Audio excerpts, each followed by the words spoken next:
प्रदेश के विभिन्न विभागों के कार्यरत लाखों आउटसोर्स कर्मी साथियों का स्वागत अभिनंदन आपके अपनी YouTube channel MKS teaching point में।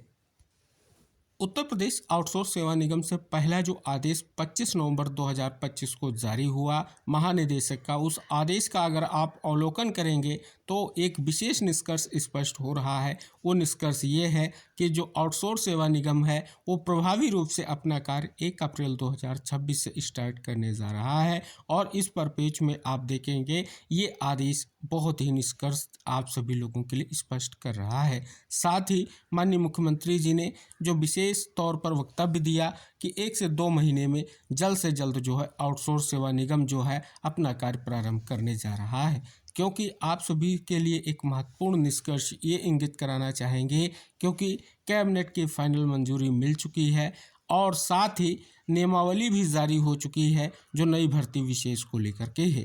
लेकिन सबसे अहम जो वर्तमान में अभी भी निष्कर्ष शेष है वो है विभिन्न विभागों के लाखों कार्यरत आउटसोर्स कर्मी साथियों के लिए कब जो है महत्वपूर्ण निष्कर्ष आएगा। मानदेय वृद्धि से लेकर के जो अन्य विशेष लाभ हैं जिनको लेकर के इंतज़ार जारी है, कब निष्कर्ष आएगा इसको लेकर के अभी भी इंतज़ार जारी है। इस परिप्रेक्ष्य में आज की बड़ी खबर आप तक शेयर करने वाले हैं। क्या खबर है आइए जानते हैं। जैसा कि आप यहां पर देखेंगे कि मार्च तक सेवा निगम लागू न हुआ तो बड़ा आंदोलन तय, आउटसोर्सिंग संगठनों की सख्त चेतावनी। उत्तर प्रदेश के लाखों आउटसोर्सिंग कर्मचारियों की नाराजगी अब खुलकर सामने आने लगी है। उत्तर प्रदेश आउटसोर्सिंग एवं संविदा कर्मचारी संघ और आउटसोर्सिंग वर्कर्स वेलफेयर एसोसिएशन ने संयुक्त रूप से सरकार को कड़ा संदेश देते हुए कहा है, यदि मार्च तक आउटसोर्सिंग सेवा निगम को लागू नहीं किया गया तो लखनऊ में प्रदेश भर के प्रतिनिधियों की एक विशाल संयुक्त बैठक आयोजित की जाएगी जिसमें आगे की रणनीति तय होगी। संघ के प्रदेश अध्यक्ष ने स्पष्ट कहा कि बैठक में बड़े आंदोलन, प्रदर्शन, राज्य स्तरीय कार्यक्रम और कर्मचारियों के अधिकारों की लड़ाई को मजबूत करने के फैसले लिए जा सकते हैं। यहाँ देखेंगे कि उनका कहना है कि आउटसोर्सिंग कर्मचारी वर्षों से असुरक्षा, ठेका प्रणाली के दबाव, कम वेतन और बिना कारण छंटनी जैसी गंभीर समस्याओं का सामना कर रहे हैं। दोनों संगठनों ने चेतावनी भरे स्वर में कहा कि मार्च तक सेवा निगम लागू करो वरना आवाज प्रदेश भर से उठकर लखनऊ में गूंजेगी। उन्होंने यह भी दावा किया सरकार समय रहते सेवा निगम लागू कर देती तो लाखों कर्मचारियों को स्थिरता, पारदर्शिता और सम्मानजनक कार्य वातावरण प्राप्त होगा। तो आप देखेंगे स्पष्ट तौर पर एक विशेष प्रयास, विशेष मांग आपको यहाँ पर स्पष्ट हो रही है। तो जैसा कि आप यहाँ पर स्पष्ट तौर पर जान सकते हैं कि डीजी का आदेश और उसके बाद स्पष्ट तौर पर माननीय मुख्यमंत्री जी की ओर से वक्तव्य दिया गया। वक्तव्य में स्पष्ट किया गया है कि न्यूनतम मानदेय की गारंटी को तय किया जाएगा और साथ ही आउटसोर्स सेवा निगम जल्द ही अपना कार्य प्रारंभ करेगा। तो उम्मीद है जल्द ही स्पष्ट तौर पर यह प्रक्रिया का जो निष्कर्ष है स्पष्ट हो जो सेवा निगम के गठन से रिलेटेड है और जल्द ही जो विभिन्न विभागों के लाखों कार्य साथी उनके लिए निष्कर्ष आए। अब बात कर ली जाए साथियों, एक महत्वपूर्ण कोर्ट का आदेश जारी हुआ है और आप सभी लोगों के लिए निष्कर्ष महत्वपूर्ण है। क्या निष्कर्ष है कोर्ट के आदेश का आइए जानते हैं। नैनीताल हाई कोर्ट का महत्वपूर्ण आदेश आया है कि वन विभाग के संविदा कर्मियों को राहत सेवा जारी रहेगी। हाई कोर्ट में करीब 2000 आउटसोर्स कर्मियों की सेवा समाप्त करने संबंधी मामले में हुई सुनवाई।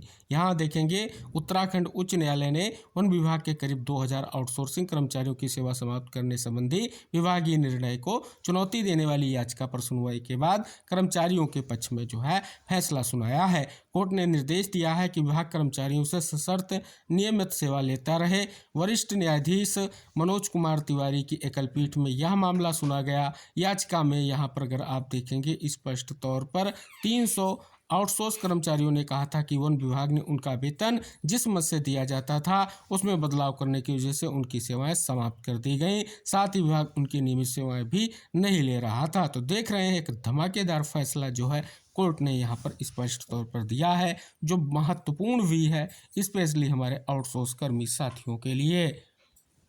यहाँ आप देखेंगे एक बहुत बड़ी खबर है कि वेतन विसंगतियों को लेकर के बिजली के आउटसोर्स कर्मियों का प्रदर्शन। रायबरेली रोड स्थित वृंदावन योजना में तैनात बिजली विभाग के आउटसोर्स कर्मियों ने वेतन कटौती और अगस्त 2025 से ईपीएफ जमा न होने के विरोध में गुरुवार को यहां पर देख सकते हैं उन्होंने प्रदर्शन किया है। आउटसोर्स कर्मियों ने आरोप लगाया कि निजी एजेंसी हर माह मनमानी वेतन कटौती कर रही, यही नहीं वेतन भी समय से नहीं दिया जा रहा। आउटसोर्स कर्मचारियों ने बताया कि 4 छुट्टियों का नियम हर माह, इसके बाद भी निजी एजेंसी नौकरी दिलवाने का दबाव बनाकर 30 दिन ड्यूटी जो है करा रही है। यानी पूर्णतः देखेंगे स्पष्ट तौर पर एक विशेष मांग की गई है और कहीं ना कहीं ये इम्पोर्टेंट भी है, जिससे आप सभी को ये निष्कर्ष स्पष्ट हो रहा है कि आउटसोर्स सेवा निगम जो स्पष्ट तौर पर जल्द से जल्द प्रभावी हो, जिससे कहीं ना कहीं इस प्रकार की स्थितियों का निराकरण जो है हो सके। बड़ी खबर है, कंप्यूटर ऑपरेटरों का 3 महीने से नहीं आया वेतन, आर्थिक संकट। उद्यान विभाग के आउटसोर्सिंग कंप्यूटर ऑपरेटरों का पिछले 3 महीने से मानदेय नहीं आया है। प्रदेश में भर में कार्यरत 93 ऐसे कंप्यूटर ऑपरेटर हैं जो आर्थिक संकट का सामना जो है कर रहे हैं। सभी ने मांग की जल्द से जल्द मानदेय जो है जारी किया जाए। तो यहाँ देख सकते हैं कि किस प्रकार से कहीं ना कहीं मानदेय के अलावा पीएफ है, बीपीएफ खाते तुरंत खोलने और विभाग द्वारा मेडिकल व बीमा कवर सुविधा उपलब्ध कराने जाने की जो है मांगे भी हैं। यहाँ पर स्पष्ट है कि 21,000 तक के वेतन वाले कर्मचारियों पर ईएसआई लागू होता है। तो यानी स्पष्ट तौर पर अगर आप देखेंगे किस प्रकार से जो है आउटसोर्स कर्मी साथियों के लिए वर्तमान में स्थिति परिस्थिति है, ये विभिन्न खबरें जो हैं कहीं ना कहीं निष्कर्ष जो है स्पष्ट कर रही हैं। हालांकि साथियों अगर आप देखेंगे पड़ोसी राज्य में लगातार कहीं ना कहीं निष्कर्ष आपको देखने को मिल रहा है और ये खबर आपके लिए भी बहुत ही इम्पोर्टेंट है कि पड़ोसी राज्य में एक बहुत बड़ा निष्कर्ष आ चुका है। मेडिकल कॉलेजों में संविदा फैकल्टी का जो है मानदेय बढ़ चुका है, जैसा कि आप यहाँ पर देख सकते हैं। बहुत ही महत्वपूर्ण निष्कर्ष इस खबर के माध्यम से जो है स्पष्ट किया गया है।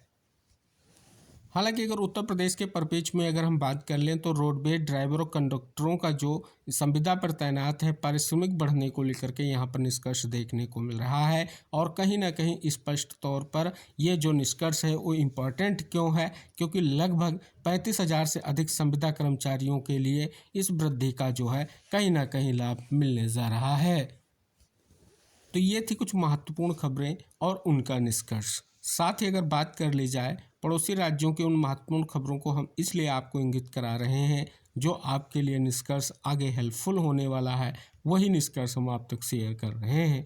बात कर ली जाए उत्तर प्रदेश आउटसोर्स सेवा निगम के गठन के निष्कर्ष की, तो कहीं ना कहीं उम्मीद है जल्द जो है निष्कर्ष आएगा और प्रदेश के जो विभिन्न विभागों के लाखों कार्यरत आउटसोर्स कर्मी साथी हैं उनके लिए निष्कर्ष आएगा और जो इंतज़ार है वो इंतज़ार अवश्य समाप्त होगा।